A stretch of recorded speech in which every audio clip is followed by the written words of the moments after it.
Hey guys, welcome to the Mom Show. I'm your host, Courtney Doyle, and this is a place I am giving you permission to not have it all together. Guys, welcome back to the show. Today, my guest is Kate Battistelli, and I'm so honored that we are finally getting to connect. Like I said before we hit record, it's been 2 years in the making, and God just has orchestrated this so beautifully at this time. Kate, you have such a rich life. Quite the biography, Yeah, it's might I crazy. add. It is. And it's fun to know you and to get to meet you in person. And this season, we're doing help. I'm a mom who, if I asked you to Mm. fill in that blank, Kate, what would you say? It's interesting. I have a different name than I had, not my personal name, but I never could call myself the things I can call myself now. So sometimes just being okay with that, like being an author and a speaker, I never set out to do any of those things. And it's hard for me still to say that I'm that because it just didn't ever fit in my paradigm of who I thought I was. So I know Mm-hmm. that's probably not the typical answer that you get, but I don't know. Help, I'm a mom of 7 grandkids who, most of them are boys. And Oh, wow. we only raised one girl, so yeah. Okay. She's very prolific in many ways, I would say. Yes. Yes, she is. And I think she probably got that from you. Tell us a little bit about Kate Yeah. before Kate was mom. Yeah, well, it's a crazy story. I was, a young woman, grew up in New Jersey, wanted to be a Broadway star. That was my whole focus in life. I knew I could sing. I knew I had a good voice. I wasn't raised in the kind of home. This is back in the 60s and 70s, and my parents were of the greatest generation, the World War II generation. So there wasn't a lot of Mm. affirmation like today. I see Mhm. how my daughter is, how we were with her, that you're gifted in this and you can change the world and God has a plan, all that stuff. I never heard any of that. So I made a lot of mistakes. At 18, I got pregnant, and that back then in the early 70s, that just wasn't something that you were proud of and that you wanted to shout to the world like they do today. Right. And I was terrified. I told no one except my boyfriend. Ended up having an abortion. I lived in New Jersey, had to go to New York. It was something I just tucked away. I didn't think about it. Mhm. I didn't talk about it. I didn't talk about it for, gosh, more than 30 years. I didn't tell my daughter till I was ready to put the story in my last book, not this current one. And it was just one of Mm. those things, you set it aside. But I kept going. I ended up going to 4 colleges in 2 years. I didn't graduate from any of them. So I'm a college Wow. dropout, but I did get on the dean's list. But I just, that college for me at that time just wasn't filling what I wanted. What I saw for myself is I have to move to New York. I have to go do what I'm gonna do. And Yeah. I did eventually. I got there and started going out for auditions. And one day my agent called and he said, Kate, I want to send you out to audition for the understudy for the leading lady of a big national Broadway tour of The King and I, starring Yul Brynner. You might remember who he is. Some of your younger audience are going to go, who? But if they've ever seen The Ten Commandments, he played Pharaoh. He was the original king, Yes. movie of King and I, the Broadway show, and he did revivals over the years. But this is in 1981. He was still a big star. So Mm. I ended up getting cast as the understudy, and it was amazing. I thought, this is great experience. I'll never get to go on because typically, especially at that level, I was in my mid 20s. So I thought, well, they're never going to Mhm. let me go on. Well, about 2 months into the run of the show, I walk in the theater one night at 7:15 for an 8 o'clock show because I was in the chorus. It didn't take long to get ready. I walk in, the stage manager runs and grabs me and he says, she's sick, you're on. And I mean, your life flashes before your eyes when that happens because this is a huge show. It's a 3-hour show, probably one of the biggest roles for a female in all of musical theater. I knew the show. I mean, you rehearsed, so I knew what I was supposed to do, but I'd never worn the costumes. I'd never handled the props. I'd never done a scene with Yul Brynner, who's very imposing. And I thought, well, what doesn't kill you makes you stronger. Oh And my I gosh. remember standing in the wings before I went on because I'm the first one on the stage. And I thought, well, and I taught my daughter this over the years, said sometimes you just have to do it afraid because you can't back Mm. out. There's no way to say no. And I thought, okay, well, I'm going to do this. I survived. I ended up going on for her for 2 weeks, which I thought that was amazing. The leading lady had pneumonia, so I got to cover for her. And then she came back. I went back to the chorus because that's how it works. And I thought, okay, that was great. It's a credit I can add to my resume. This is a great thing. Well, about a month later, I get a call from one of the producers one morning, and he says, Kate, Mr. Brenner has sent the leading lady back to New York. He's paid her 2-year contract, and he wants you in the role. It just, I have to tell your audience that it never happens that way in theater. They're always going to bring in somebody more experienced. I mean, I knew I was good, I could handle the role, but I wasn't a seasoned actress who'd been doing this for 30 years. But I think he thought I brought a lot of youth to the show, which I obviously did.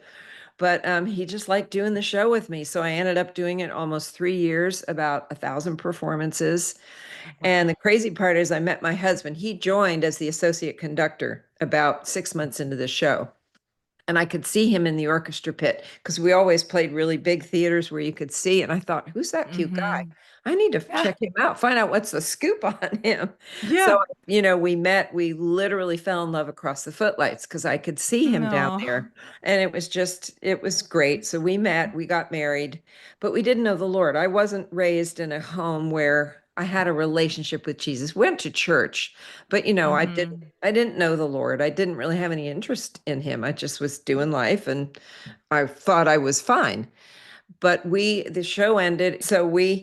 Our show was over. We got married in July of 1983. We're living in New York. He's conducting on Broadway and Radio City, doing all these things. I'm concertizing and doing different things, still wanting to be famous. That was my goal, to win a Tony, and everyone knows my name.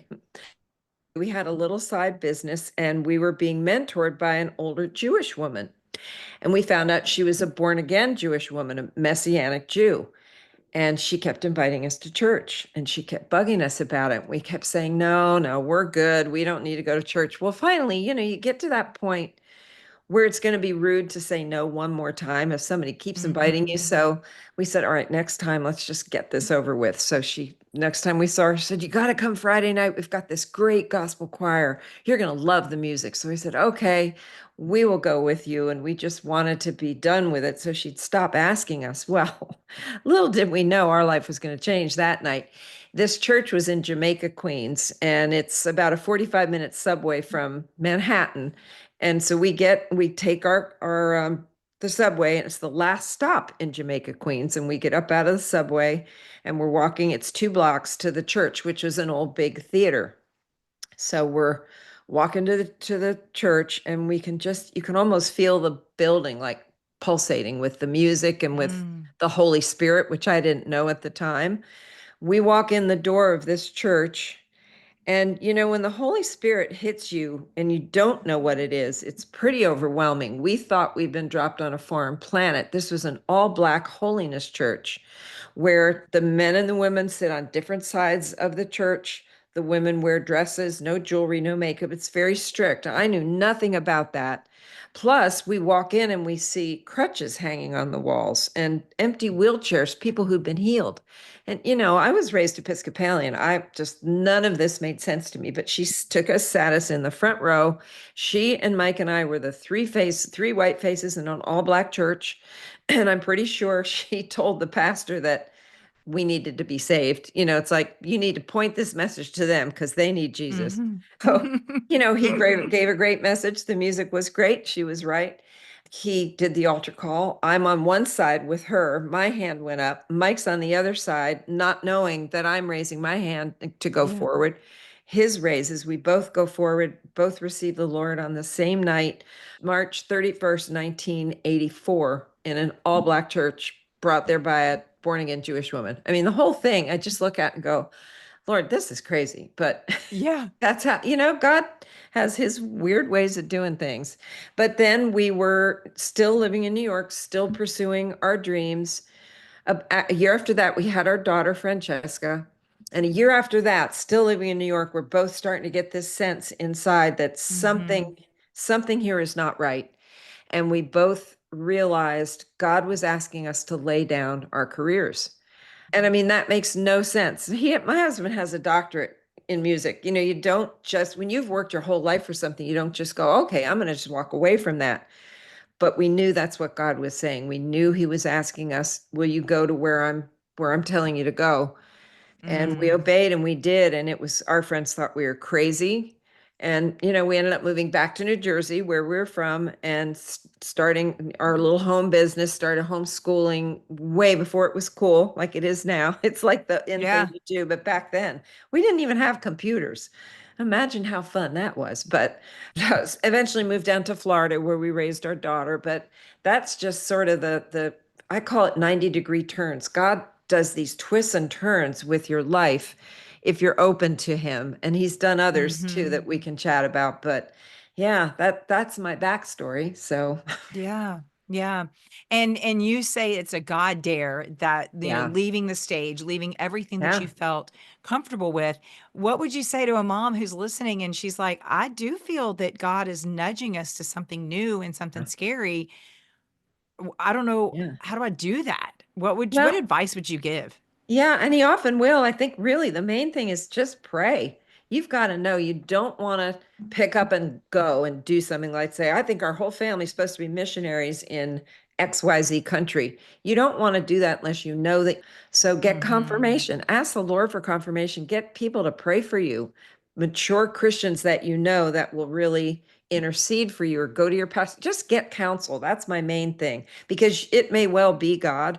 God will, a God dare to me is when God drops that crazy thing into your spirit that you're just going, that is so way out of my comfort zone, God. There's no way. Like Hmm. for me, writing my first book, it made no sense. I didn't want to write a book. I never thought that I would be an author. I mean, none of it made sense, but because God dared me and I followed through, and I see the fruit of that. And he Mm, does it all through scripture. So I would just advise, you got to pray. You got to pray like crazy so that you know that you're doing the right thing. And then don't be afraid to step out, you know? yeah. Yeah. And I like to, open up your notes app and start paying attention to all the confirmations that you are getting, because it could be a conversation with somebody, it could be a situation that you're in, and God confirms this is the leading that I'm taking, the journey that I'm taking you on, if you'll follow my lead, because he will send those confirmations when we ask for Oh, them, yeah. and they can be in the most creative, of course, because Mhm. he's God, ways, and affirming ways, so it doesn't feel so scary. I remember a time we were in the middle of a big transition, and I was asking a friend, I was like, how do I know if I'm doing the right thing? And she was like, honestly, keep walking through the open doors Yeah. until there's a closed one. Yeah. And I was like, Good advice. okay, okay, we're going to do that. Every door that opens, we're just going to keep doing it. And the minute God closes the door, then we'll Yeah. know this was not the right path. You touched on being young, being 18, getting pregnant unexpectedly, Yeah. and having the abortion. What can we go back to that story for just a minute? Because I do think Sure. that there's a lot of listeners that are sitting with hard stories, and it doesn't Mm. necessarily have to be specifically about abortion, Yeah. but a hard story from our past. How did you get to a point of healing with that story? It took a while. I knew at age 29, when I received the Lord, I knew he forgave me, but I couldn't forgive myself. So I sat under that weight of guilt and shame, maybe because of the generation that I was brought up in. I know today women are less guilty. They don't feel necessarily, if they're in the world, I think if they're Christians, they do, but there was just that deep sense. And I thought, I can't ever tell anyone because of what they might think of me. It was all Mm, about how they were going to perceive me, until actually I was on a podcast and the gal that was leading it was talking about her two abortions. And I thought, how do you just say that? I mean, I had mm, never told anyone. My husband knew, maybe a friend or two. No one in my family knew. I didn't want them to know. I was terrified if my parents found out. So for her, I just thought, people can really do that. I mean, it just shocked me. And then I realized I wrote the book called The God Dare, where I knew God was daring me to put this story in the book, because I mm, just thought, I've never told anyone, but I needed to get rid of that guilt and shame. It was weighing me down, because even though the Lord had forgiven me, I hadn't forgiven myself. I didn't tell my daughter till a few months before the book came out because I thought she's got to know, but I'm so embarrassed. She's just going to lose all respect for me. Of course she didn't. Mm. No, those Mhm. we make, we build this stuff up in our head, and the Lord is just like, oh, just stop thinking that way. I was just terrified she would just have such a bad opinion of me. And of course she didn't. It was all fine. But I had to let it go myself. I had to release that shame and that guilt. And once I did that, it lifted up. I can talk about it now openly. I put a chapter in that book, and I have no problem with it. It's still something that I regret probably more than anything in my life. Yeah. But I want to be able to help another woman who's dealing with that. One out of three of us have had an abortion. That's a lot of Mhm. people. I mean, you look down the Mhm. row at church, you can bet there's two or three women, that have been through Mhm. the same thing. And if I'm not going to be honest and transparent with my life, because God has given me a position to speak to women, how can I expect them to be honest and transparent with me? Especially if Yeah. you're mentoring, and I like to do a lot of mentoring. That's a big thing. They have to know that I am not perfect. I have done a lot of things that I should not have done, a lot of stupid things. Even Mhm. being a Christian, I've done things that probably weren't in the Bible. So Yeah. nothing really bad. But you know what I mean? I mean, we are all sinners and we all need Jesus. And for me to not be able to share, I think is a loss because I know people have come up to me and said, "Oh, the fact that you shared that gave me such freedom." I mean, that's all worth it. We've all Mhm. sinned one sin. I mean, I don't know. We just need to be transparent. If you're dealing with abortion, just know that Jesus has forgiven you. He doesn't even remember.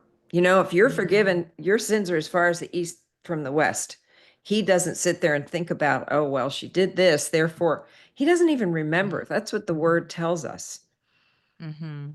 And you said it took 30 years for you to really reconcile that healing, though, Yeah. that moment where I feel like you knew in your head you were forgiven, but in your Right. heart, you weren't Yeah. living forgiven. Because Right. I think when we do live our lives in that forgiveness, we want to share that with other people because we Right. want them to understand that this is not something that needs to haunt you, have you living in shame or guilt. And that was really when my story, again, I knew I was forgiven. I too Mm. spent probably 30 years, though, Yeah. with it still being a secret, even though I knew that God had forgiven me.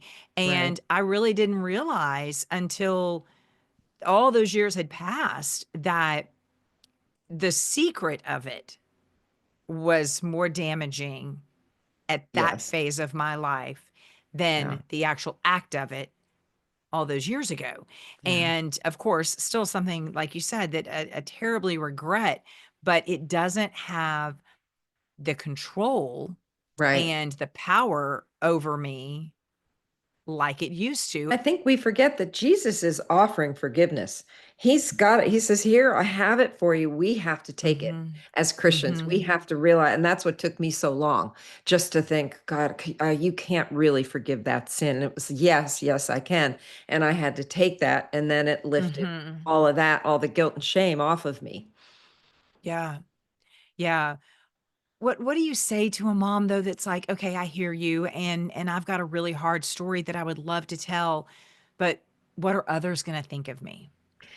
I mean, we have to really not care what they think. Mhm. I mean, if it's a family member, like you said, with a parent or somebody, you don't want to harm them with that knowledge. Yeah, I think you have to use just some wisdom about who and how to tell. But I don't think anybody's going to think any of the less of any of us when we're honest and open and are able to say, I made this stupid mistake or this awful thing happened to me. Because sometimes it's not our Mhm. mistake. Sometimes it's Right. somebody doing something awful to you.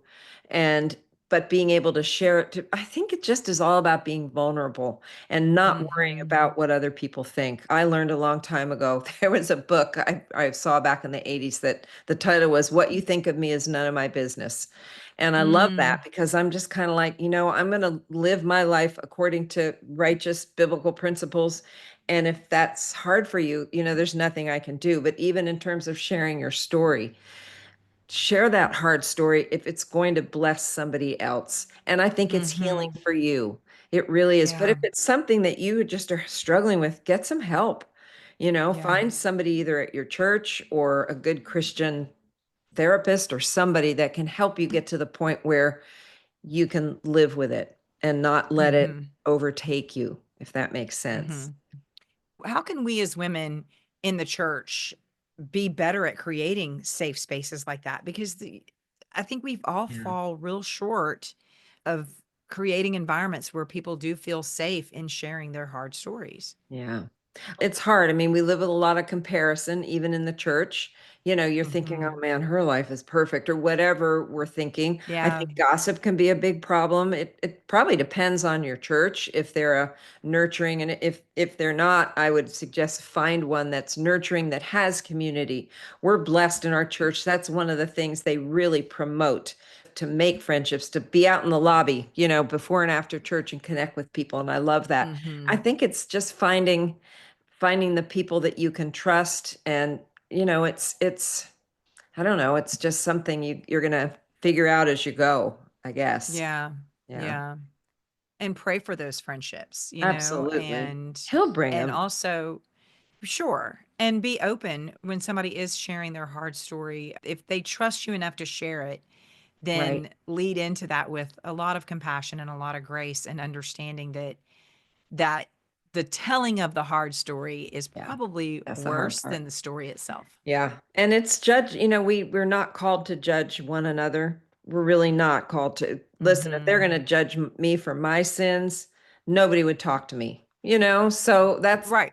we're there to help build them up and help to restore them in any way that we can, and help to just Mhm. let them see that no matter what you've done, if you've repented and you're forgiven, God doesn't see any of that. He sees how he sees you. And this is hard for me to remember. My husband's always saying, Kate, if you just remembered how the Lord sees you, he sees us as Mm. beautiful, as his bride, as his daughters. We're his beloved. And if we remember that, that's really the only opinion that matters to me. What other Mhm. people think, I mean, unless I've done something really offensive and I need to be corrected in that, but otherwise, it's what God thinks of me, what Jesus thinks of me. Mhm.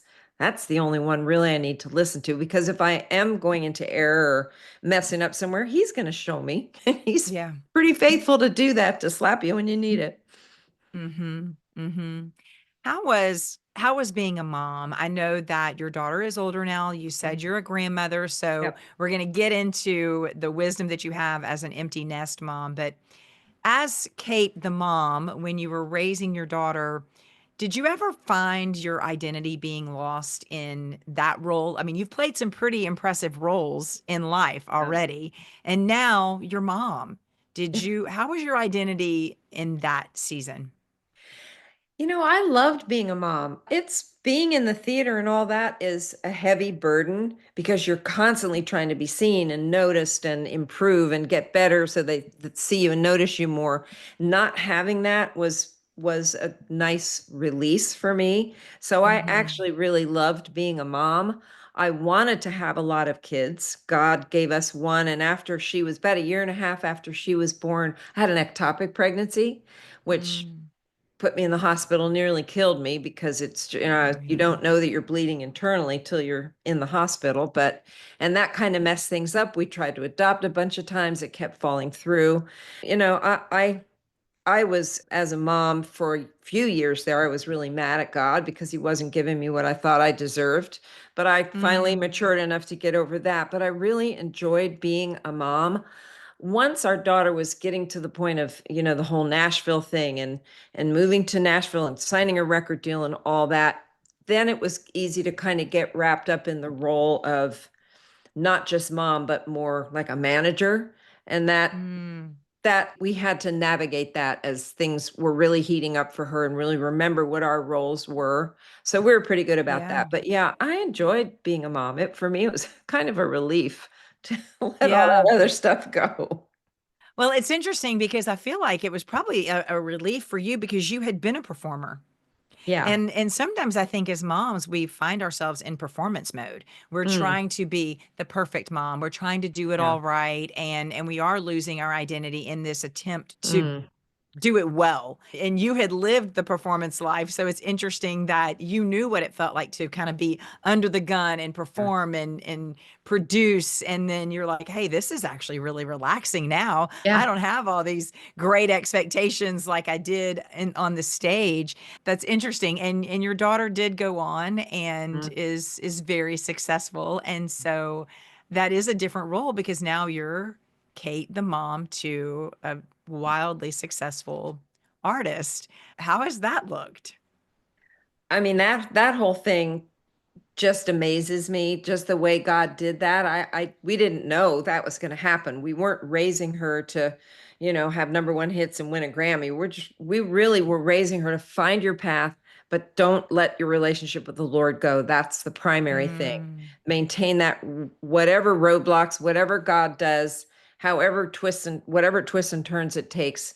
That's the main thing to maintain. And I wasn't raised that way. One thing we determined when she was young is that we would speak life to her. I decided it was going to end with my generation, with being criticized rather than being built up. And we mm, decided, you know what? We're going to speak truth, life. We're going to tell her she's a world changer because she is. Every one of mm, us on this planet is, if we decide to be. We have to say mm, yes to whatever it is the Lord has. But I also think because Mike and I were willing to walk away from what God had given us because we wanted it for ourselves.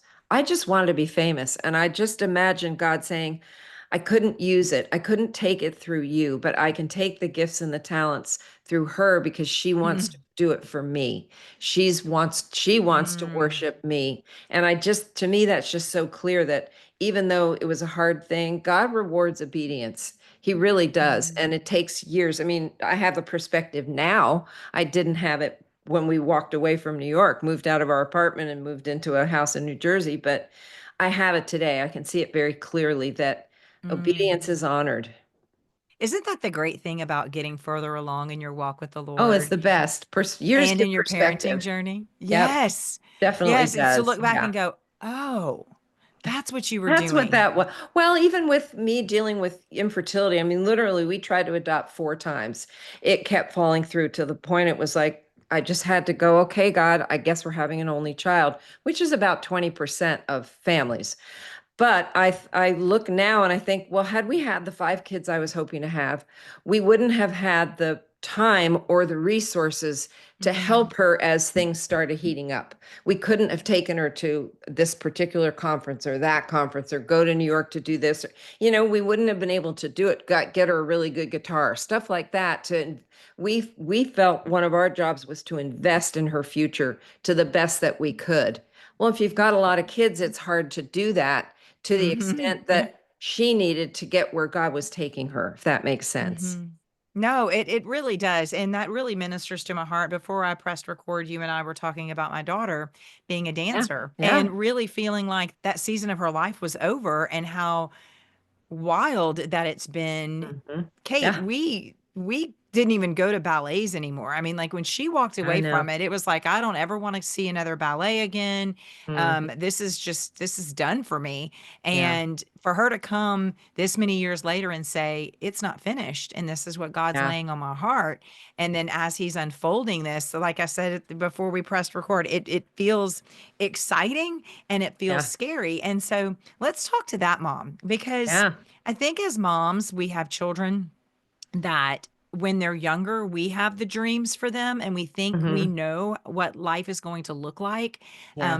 A lot of situations we're comparing, well, if little Hmm. Susie's doing this, well, then you should be doing this. Right. And maybe you have that child that is a dreamer, that they're Hmm. outside of the box of the quote unquote normal trajectory for a kid. Yeah.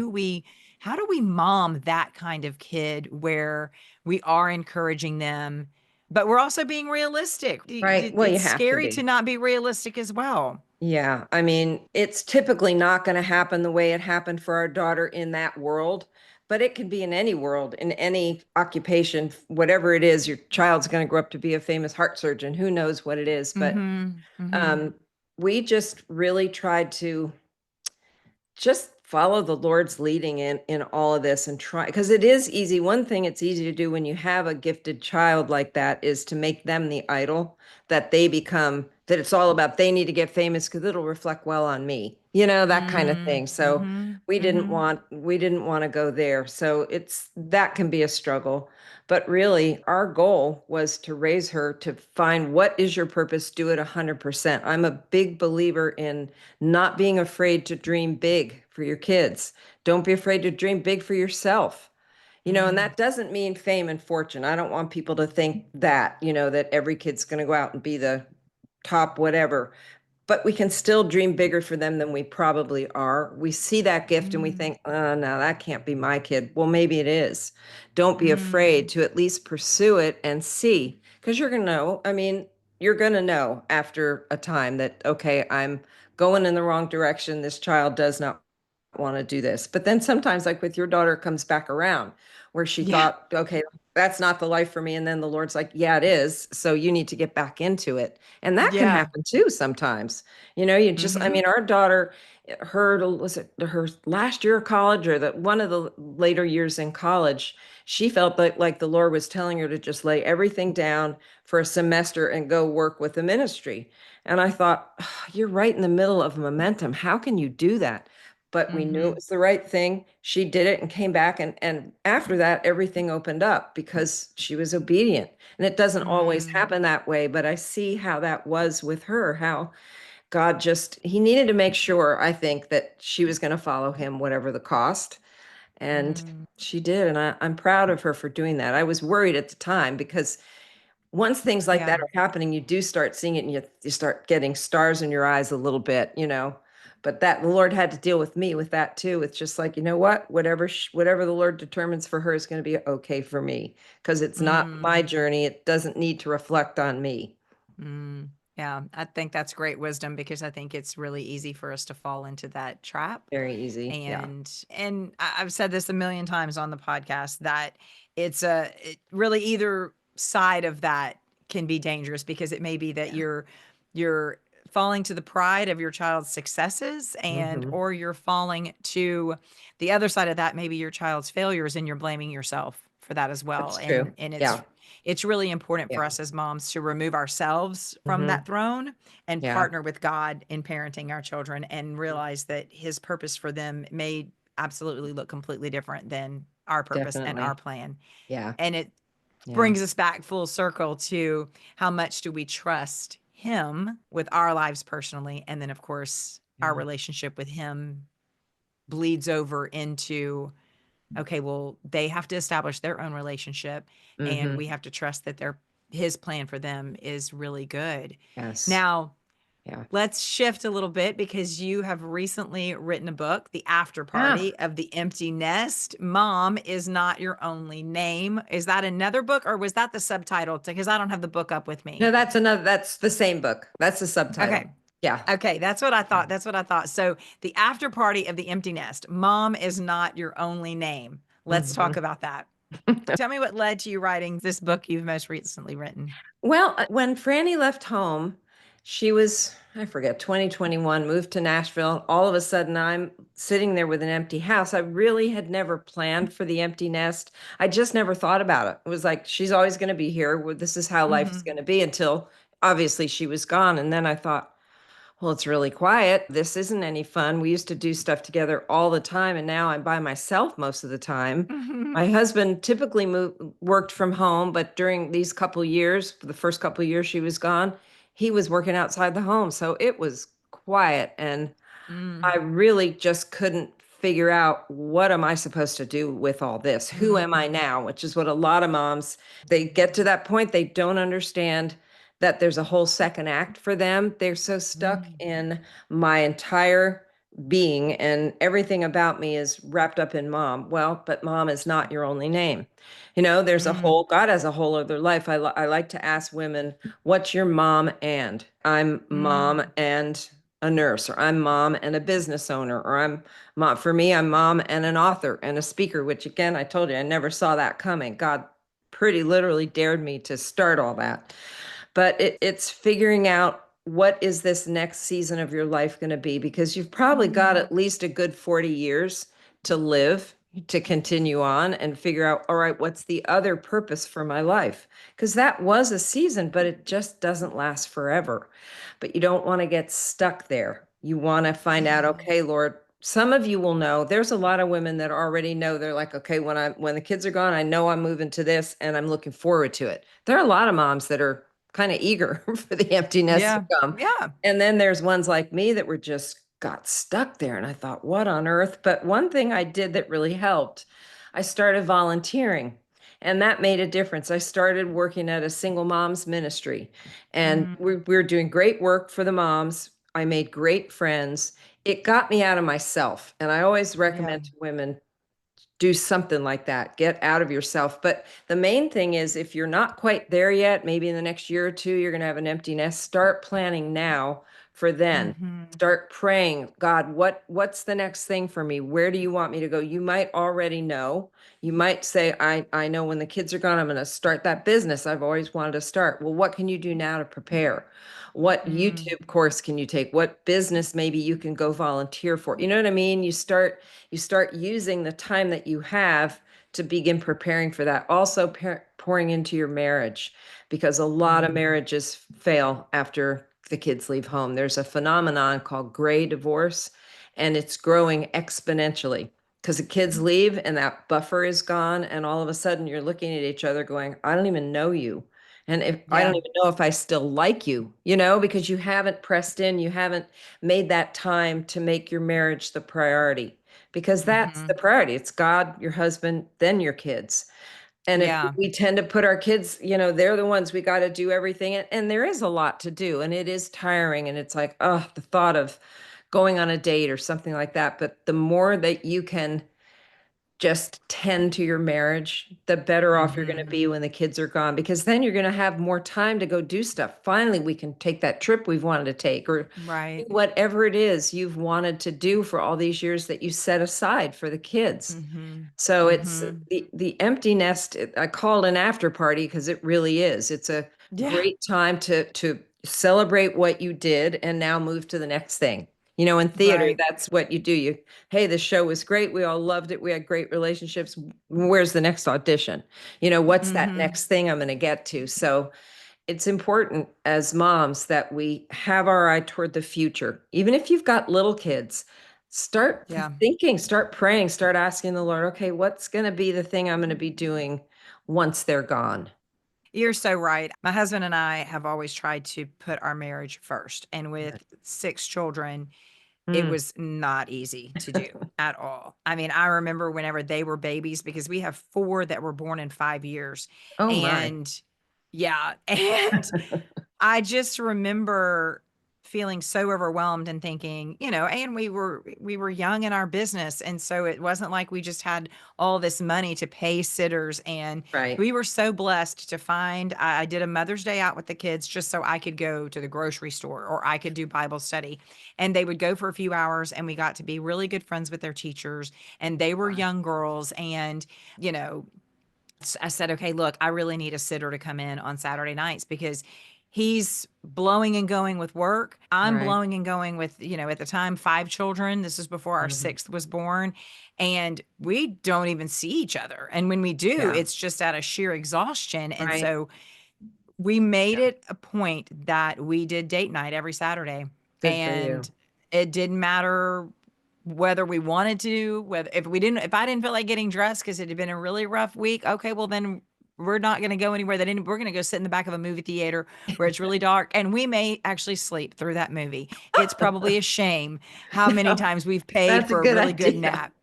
But I Oh, that's do funny. think now, this many years into this marriage and this many kids and some of the really difficult things that we've faced as a couple, as parents and things like that, if you asked my kids, they're going to tell you that it's mom and dad. Like we are a Mhm. team, Yeah. and so we've probably done a lot of things really wrong in our marriage. But I think that one of the things that we did right is consistently looking for ways to make Yeah. each other the priority, because Yeah. you're so right. And I do talk to young moms who will say things like, "Oh, I can't get a babysitter, Mm. um this or that child just is going to cry. They just don't want to be without me." And that may feel in a weird way, it may feel really good and really validating that your child just loves you that Yeah, much. But at the same time, what are you risking in your relationship with right, your husband? Because right. guess what? They do grow up and they leave. Mhm. And it's really hard when they leave. And I think that's such great advice to prioritize your marriage, prioritize what you said, I'm mom and Mhm. man, I never thought about that. And I'm challenging the listener. Yeah, Back up again. Listen to what Kate just said. You are mom and yeah, something. And yeah. such great advice. Well, and also you want to model what a good marriage looks like to your kids. You want Yeah. to model Yeah. that, hey, my husband is number one. You guys are super important, but so is he. I'm grateful to Hmm. see my daughter doing that. They try to have a date night every week. And with 7 kids, we're not super close to Yeah. them, so it's not always easy to get somebody to watch. But for the ones you were saying that I can't ever get a babysitter, find another couple. Just switch. Just you take their kids one week and they take your kids another week. I have Yeah. a whole list of date night ideas in the book just because I don't want anybody to think they have an excuse that they can't do something, to Mm. maintain their marriage. Even if it's a date once a month, that's better than nothing, but make the effort to make that a priority. I appreciate your time. And at the end of every show, I ask, is there something you're praying for right now that we could join you in prayer? And do you have a scripture that you could share with us? I do have a scripture. My life scripture is Psalm 16, 5-8. It's, "O Lord, you are the portion of my inheritance and my cup. You maintain my lot. The lines have fallen the lines have fallen for me in pleasant places. Yes, I have a good Mhm. inheritance." It just reminds me that whatever those boundary lines is that God has put around your life, they're there for a purpose. And it's a Mm. good purpose, even though it might not feel good right now. Those boundary lines are there for a reason. I don't know. That just has always struck me that the lines have fallen for me in pleasant places. It's even if it doesn't feel that it will eventually, but there's just a Mhm. reason he's surrounding your life with that boundary. So don't try to fight that. That would probably Mhm. be the scripture that I don't know. It's not a real popular one, but it's just from the first time I read it, I thought that is something I need to remember. So beautiful. Is there something we can join you in prayer? I'm really wanting to get this message out about the empty Mhm. nest. So, I mean, always, it's not, I want to sell a lot of books, but the more books you get in people's hands, the more, hopefully, the more you're be able to help them and encourage them. So I think just this Mhm. message of the empty nest to really get it out there because women don't know what to do. They are confused. It's a hard transition for a lot of women. It doesn't have to be. So that'd be the main thing, Mm. just that God would continue to bring, like doing podcasts, being on with you, doing things like this to help get that word out. That would be the main thing. Yeah. Yeah.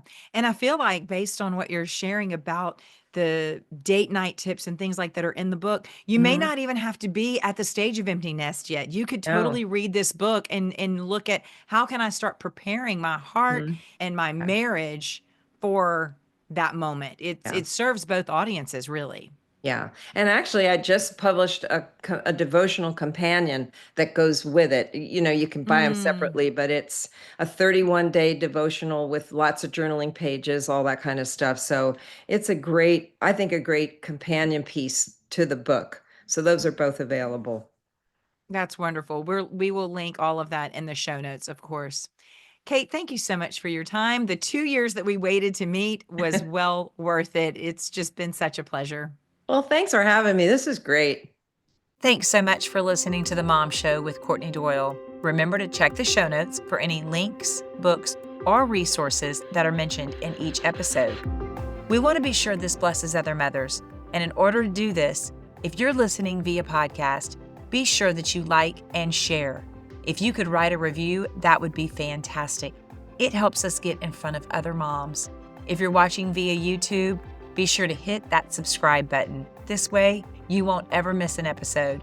We want to make sure that we increase our reach to other mothers who need a little encouragement, a community, and a whole lot of Jesus. We're so glad you're here.